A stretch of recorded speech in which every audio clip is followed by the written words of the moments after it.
Sir, ये आपसे समझना चाहेंगे कि भाई अब ट्रंप साहब खुद कंफ्यूज्ड है, किसी के सगे नहीं है, ये समझ में आ चुका है। कोई उनका दोस्त रात को होता है, सुबह जाके वो आदमी ठीक नहीं लगता उन्हें। तो फिर ऐसे में मुनीर और पाकिस्तान जिस तरह से ट्रंप पर बैंक कर रहे हैं, ये भारी तो नहीं पड़ जाएगा?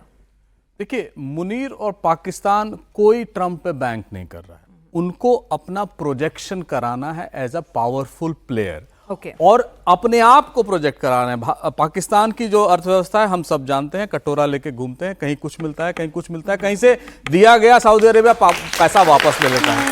अफगानिस्तान ने एक नया मोर्चा खड़ा कर दिया है, सबको पता है, जो शेर की सवारी वो कर रहे थे अब उनको खाने को दौड़ रहा है।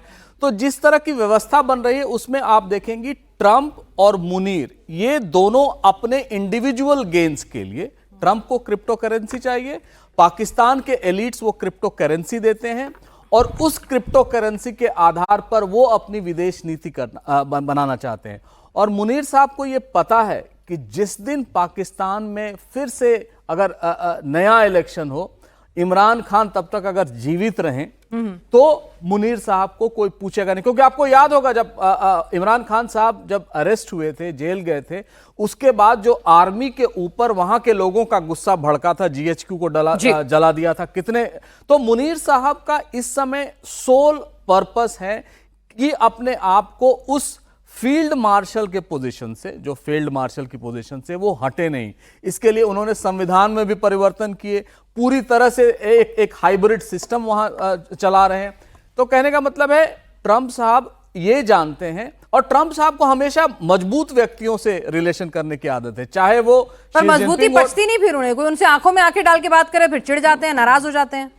ये भी प्रॉब्लम है। और कई बार तो उनके जो सहयोगी है, आपने देखा किस तरह विटकॉफ उनको समझा रहे थे कि ट्रंप साहब से कैसे बात किया जाता है। यानी वो पहले से अपना बैकग्राउंड बना के चलते हैं कि किसको किससे बात करना है, और इनको तो सिर्फ बात ही करनी है, पैसा तो वो देने से रहे। इनको अभी भी उन्होंने पैसा का कोई कमिटमेंट नहीं किया। और इस समय मैं बता दूं, पाकिस्तान दो नावों की सवारी कर रहा है, एक तो अमेरिका है, दूसरा चाइना है। अमेरिका को कहता है रेयर अर्थ खोजिए, तेल खोजिए, चीन को कहता है आप सीपेक बनाइए, उसमें इन्वेस्टमेंट कीजिए। मुझे लग रहा है कहीं अगला फ्रंट चीन और अमेरिका का कोई टेंशन का बनेगा तो वो कहीं पाकिस्तान नहीं हो जाए। और हम सब जानते हैं कि जो दो नावों की सवारी करते हैं वो कहीं नहीं पहुंचते हैं, बीच में ही गिरते हैं।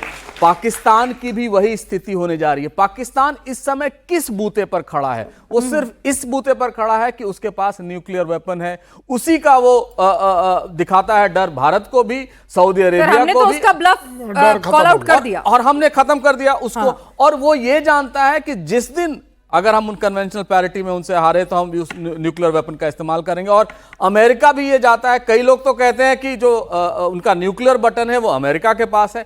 तो कहने का मतलब है पाकिस्तान इस समय एक बहुत बुरी स्थिति से गुजर रहा है। जिस तरह क्रिकेट उनको एकजुट कर देता है, इस समय आर्मी उनको लग रहा है एकजुट कर रही है, लेकिन यह भी ज्यादा दिन चलेगा नहीं।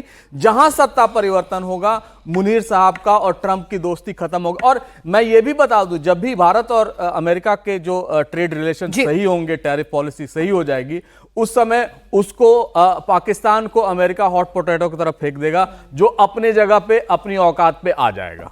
तो यूज एंड थ्रो पाकिस्तान के साथ अमेरिका करने वाला है, और अमेरिका तो सबके साथ ही कमोबेश यही करता है।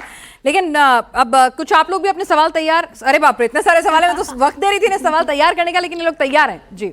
सर मेरा सवाल है कि इस युद्ध के कारण भारत पर क्या असर पड़ेगा? किस युद्ध के बारे में? सर युद्ध काल के कारण, ये रूस यूक्रेन रूस और यूक्रेन के युद्ध के कारण सर भारत पर क्या असर पड़ेगा? एक दो सवाल और ले लें जी, आप पूछिए। हाँ आ रही हूँ, मैं सबके पास आऊंगी, अब चिंता ना करें।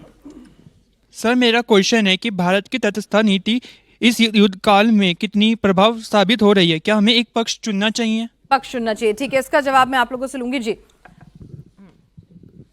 देखिए, जैसे ट्रंप ने हमें 25% हमें वो बढ़ाया है टैरिफ, तो देखो हम सेल्फ डिफेंस है, हम लोकल से वोकल हुए हैं।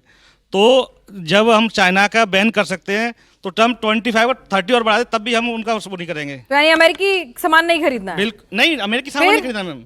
बात है 25% बढ़ाए। अच्छा, हमें भी बढ़ाना, हमें डरना नहीं चाहिए। अच्छा, डरना उस चीज का सामना करना चाहिए। ठीक है, आपका सवाल जी।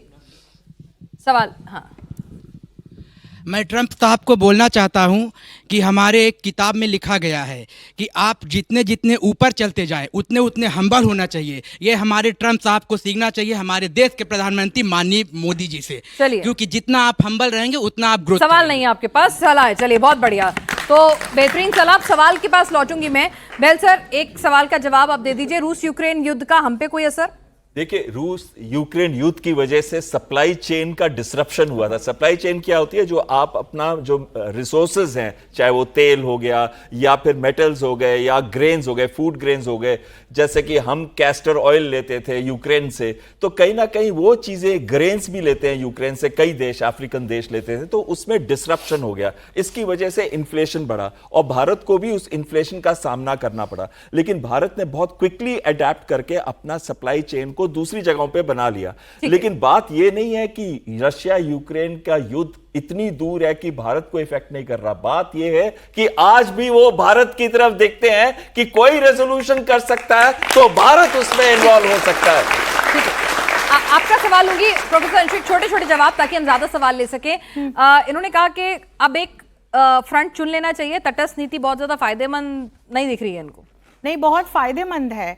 हम रशिया का साथ कैसे दे सकते हैं जबकि हमको पता है कि यूक्रेन पर अटैक तो रशिया ने किया, हालांकि उसके कारण पूरा विश्व समझ रहा है। और यूक्रेन का साथ कैसे दे दें जबकि हम जान रहे हैं कि किस तरह से नाटो इनडायरेक्टली, ये युद्ध जो है वो नाटो वर्सेस रशिया का चल रहा है या अमेरिका वर्सेस रशिया का चल रहा है, जिसमें यूक्रेन एक पपेट बन के खड़ा हुआ है। लेकिन जब आपको याद होगा बूचा में नरसंहार हुआ था तो हमने उसकी भर्त्सना की थी।